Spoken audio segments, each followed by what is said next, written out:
unlike 4, which is the dorsal midbrain. It's going to join 4 and 6 and pass through the superior orbital fissure. So those fibers that innervate extraocular muscles are somatic motor fibers. Okay? So it's going to provide somatic motor innervation to 4 of the 6 extrinsic eye muscles. Again, superior rectus, inferior rectus, medial rectus, and inferior oblique.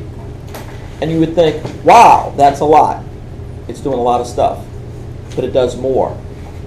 It also provides somatic motor innervation to the muscles that lift the eyelids. You just sounded like one of those commercials. So but it does more. Right, well, that's right. So it does this. Okay? It lifts the upper. Now, those muscles that lift the upper lids are called the levator palpebrae superioris muscles. Well, now we have more muscles to learn. Levator palpebrae superioris. Let's all do it together. Levator palpebrae superioris. You know, there's a reason why when you're learning certain subjects, like Latin, you recite bo, bis, bit, bemus, bitus, punt, aroa, rissa, rid, remus, avidus, or runt, the conjugations, because over time, 30 years later, I'm still saying it. Okay? Aram, aras, arat. Aramas, you know, keep on. It ends up in runt, though. It's a change. What's that? She knows it. Abby knows all. Yeah. You know all your conjugations? What don't you know? Okay. So when you say it, it helps you to remember. Okay. So levator palpebrae superioris. It lifts the upper lids. I'm going to give you a little mnemonic to remember this. A little visual.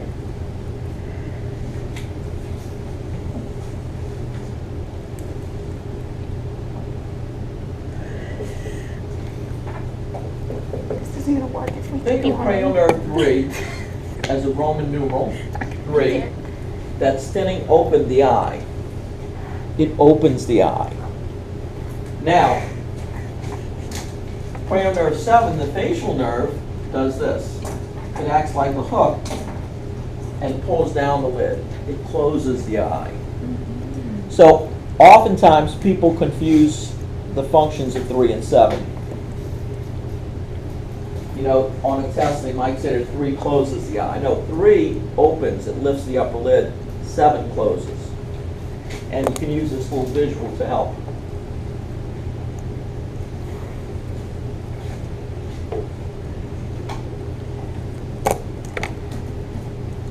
So again, cranial nerve 3 carries somatic motor fibers to 4 of the 6 extrinsic eye muscles and also to the levator palpebrae superioris.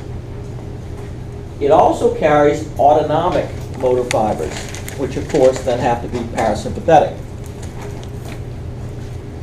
These are autonomic fibers to the muscles surrounding the pupil, as well as the ciliary muscles that allow for thickening of the lens, for focusing. Let's take a look here at the pupil. Okay? The pupil is surrounded by a set of circular smooth muscles. Meaning the fibers encircle the pupil. These are kind of like sphincter muscles. Sphincter muscles surround an opening, and when they contract, that opening gets smaller. Okay? So there's a group of circular smooth muscles that surround the pupil, and these circular smooth muscles allow us to make the pupil smaller. These circular smooth muscles, by the way, are embedded within the iris. Now, outside of the circular group of muscles, there's a group of radial smooth muscles that are directed like spokes of a wheel around the pupil, like this. These radial muscles, when they contract, they cause the pupil to dilate.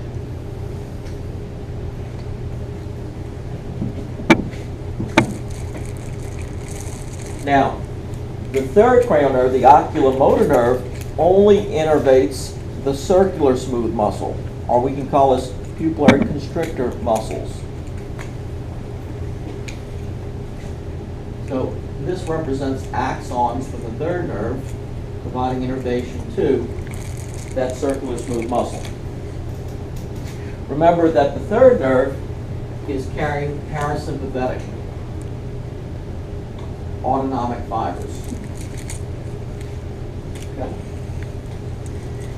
These fibers release a neurotransmitter called acetylcholine.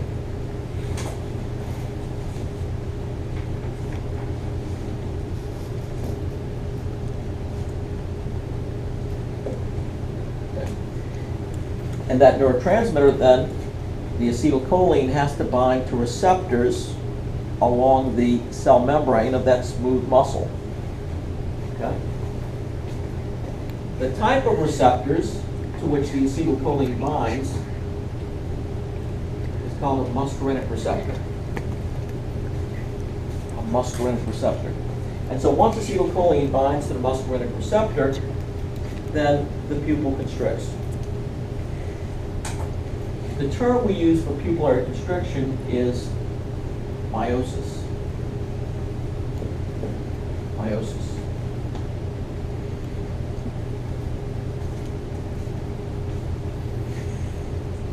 Jordan, you want to share something? Share what? Anything. What, I haven't told the story in long enough? No, I noticed you were talking with Colin. He had something to say. Oh, that's not We had important. A friendship emergency. Okay. All right. Now, the radial muscles surrounding the pupil receive their innervation from sympathetic fibers. Sympathetic fibers release the neurotransmitter norepinephrine.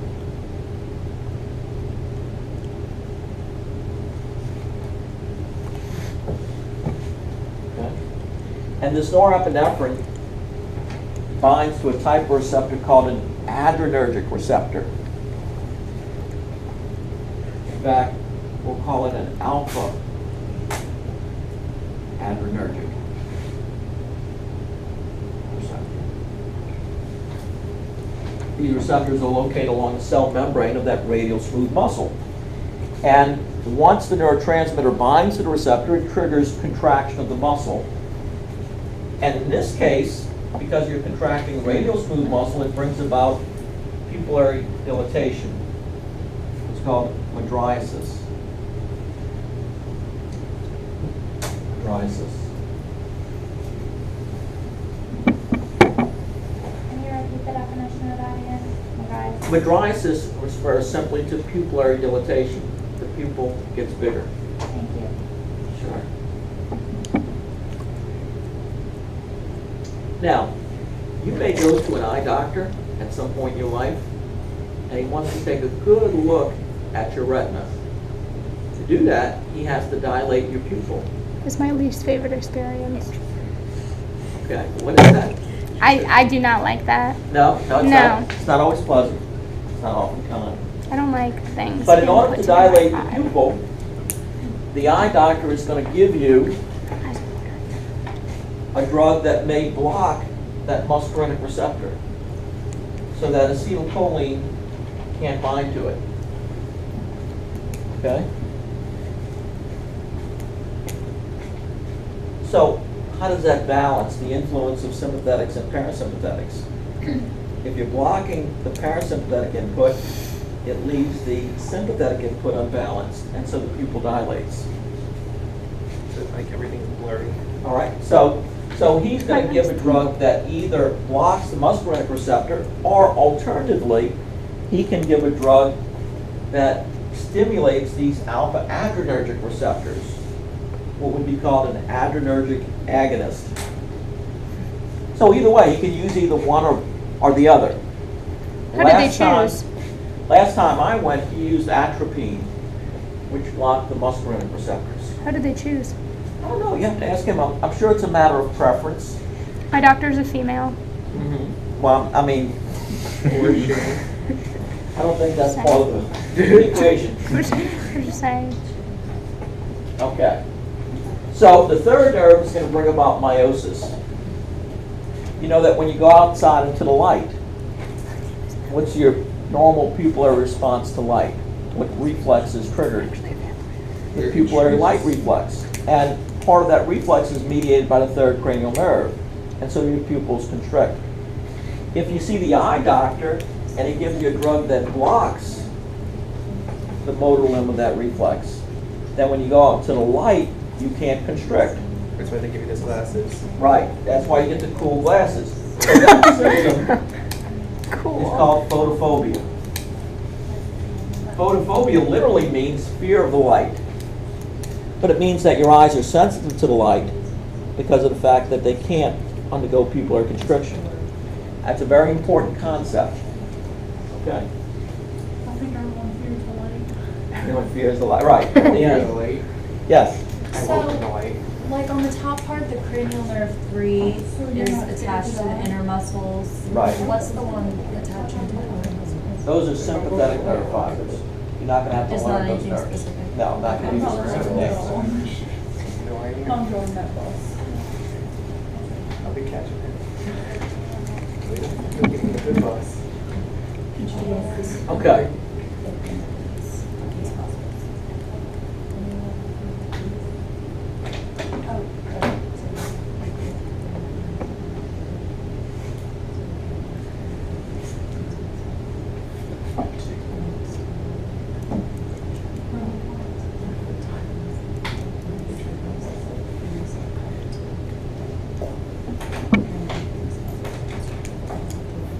All right, let's pretend we're looking at something in the distance. The further away something is, the smaller it appears in our visual field. Right. Okay? And those incoming light rays from a distant object are going to tend to be more parallel. Okay?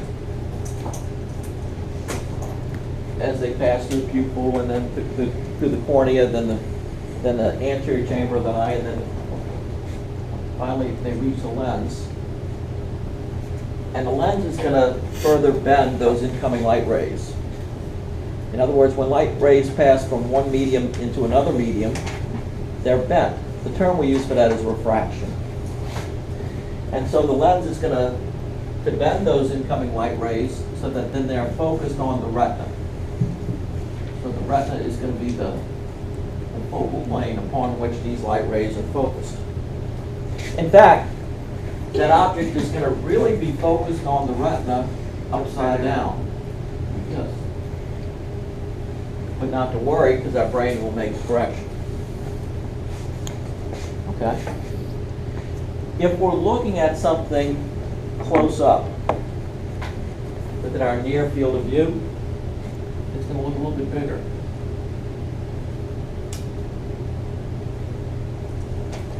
And the incoming light rays from that object are going to be more divergent, more splayed. And so in order to focus those more divergent light rays upon the retina, you need more bending ability as far as the lens is concerned. It has to thicken. Okay? So what the lens will do for near vision, it will thicken so that it can bend these light rays more, so that they're focused again on the retina. Okay? This thickening of the lens for near vision has a term. It's called accommodation.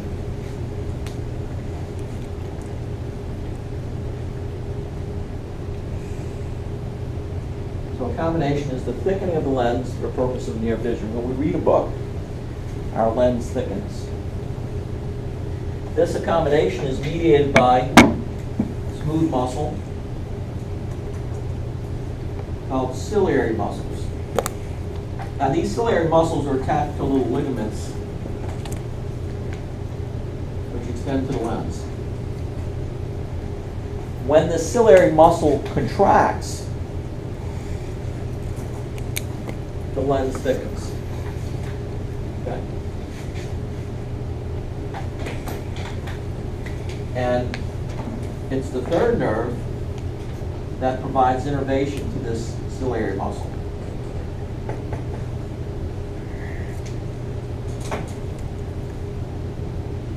Again, these are parasympathetic fibers that release acetylcholine. that acts on muscarinic receptors. That brings about contraction of the ciliary muscle and thickening of the lens.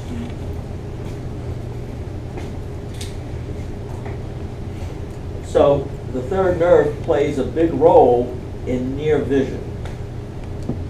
It not only brings about accommodation, but when we look at something up close, watch this, our eyes converge. Okay? That means that the medial rectus from both eyes has to contract. The medial rectus is innervated by 3. In fact, when we look at something close up, our pupils constrict. Okay? Which is also mediated by the third nerve. So for near vision, we have convergence, pupillary constriction, and accommodation, all of which are mediated by 3.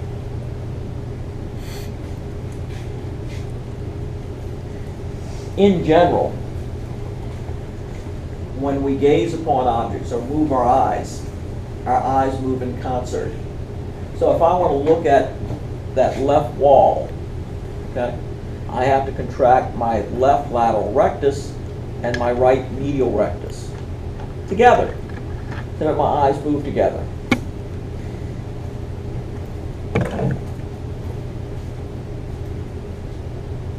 When your eyes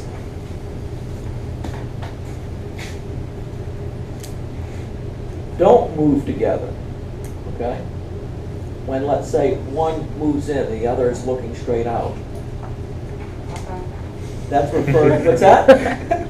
She goes cockeyed. Well, people would call it in the old days cross-eyed. But what we call that is a disconjugate gaze. So how does glasses help that? Because, like, I know a girl who's cross-eyed and she wears glasses and you can't, like, tell. Not that it...